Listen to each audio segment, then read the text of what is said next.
అందరికీ నమస్కారం. నేను ఈరోజు మీ ముందుకు ఇలా ఎందుకు వచ్చానంటే, నా అన్వేషణ. వాడు చెప్పే మాటలు నేను వింటూ ఉంటే నాకు వినడానికే కాల. ఎందుకంటే వాడిని ఎంతో మంచివాడు, ఎంతో మంచిగా పనికొచ్చేవాడు, మన దేశం గురించి మన గురించి బాగా చెప్తాన్నాడు, ప్రపంచమంతా తిరిగి చూపిస్తున్నాడు అని చెప్పేసి అనుకున్నాను. ఈరోజు వాడు చెప్పే మాటలు వింటూ ఉంటే నాకు వచ్చే కోపానికి వాడు నా ముందర కనపడితే వాడికి నేను ఏం చేస్తానో చూపిస్తాను.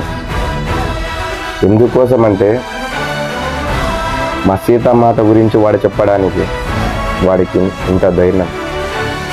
ఈరోజు నేను ఇంత బాధపడుతున్నాను. మీరందరూ కలిసి వానికి ఏం చేస్తారా, ఏం చెప్తారా, ఏమనేది మీకే తెలుసా? ఎన్ని చెప్పినా ఎన్ని చేసినా కూడా ఇది కాదు. వాడికి మాత్రం మామూలుగా వదలకూడదు. ఎందుకంటే అందరూ సపోర్ట్ చేసి ఫాలో చేశారు కదా. మీరు వీడియోలు చూసేదాని వల్లే వాడు బతుకుతున్నాడు.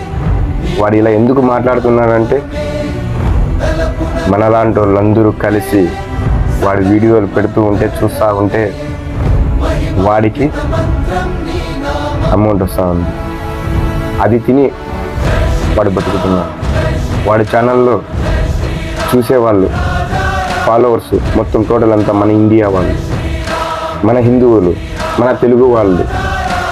ఈరోజు కానీ వాడు అవన్నీ మర్చిపోయి మన సీతామాత గురించి,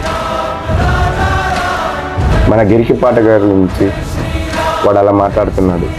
ఇప్పుడు వచ్చి నేను దేవుడి దగ్గరికి వచ్చి నేను ప్రమాణం చేస్తున్నాను, తప్పు అయిపోయింది అని చెప్పేసి వాడు ఇది చేస్తున్నాడే, దాన్ని ఒప్పుకోవచ్చా? మీరు చెప్పండి. ఎందుకోసం అంటే వాడి పతనం స్టార్ట్ అయింది. ఉన్నారు కదా నీతిగా మన ధర్మానికి, మన తెలుగు వాళ్ళు, మన వాళ్ళందరూ ఉన్నారు కదా, వాళ్ళు వాడికి చూపించారు. ఏం చూపించారు? ఉన్నాం మేము బతికే, నువ్వు ఎన్ని చెప్పినా ఇనుకుంటా మేము కూర్చోలేదు, మా సంప్రదాయాలు, మా అనువాళ్ళు మావన్నీ ఉన్నాయి అని చెప్పేసి వాడు చెప్పారు. నీకు అంతగా ఏమన్నా చెప్పాలని ఉంటే, నీకు అంతగా ఏమన్నా చేయాలని ఉంటే నువ్వు మంచిగా మాట్లాడు. మా దేవతల గురించి ఎందుకు మాట్లాడాలి? మా హిందూ సాంప్రదాయాల గురించి నువ్వు ఎందుకు మాట్లాడాలి? అసలు సీతమ్మ వారి గురించి నువ్వు ఎందుకు మాట్లాడాలి? నువ్వు ఇలా మాట్లాడావు కాబట్టి ఈరోజు మాలాంటి వాళ్ళంతా నీ మీద ఎంత ఎంత ఎంత ఎంత కసి తెచ్చుకొని ఉన్నారు. నీకు అన్ని గుండెలు అంత ధైర్యం ఉంటే నువ్వు క్షమించని కాదు, రా మా ముందుకు వచ్చి తర్వాత నువ్వు మాట్లాడు. నీకు తెలుస్తుంది, మాకు కనపడి నువ్వు మాట్లాడు, ఏమంటూ ఏమని తెలుస్తుంది. ఇంకా ఏమేమి మాట్లాడాలని ఉంది కానీ ఏం మాట్లాడలేకపోతున్నాను. అందరికీ నమస్కారం. జై శ్రీరామ్. ఈ ప్రపంచంలో ఏ దేశం వెళ్ళినా మీకు అక్కడ కనిపించేది ఒక మతం.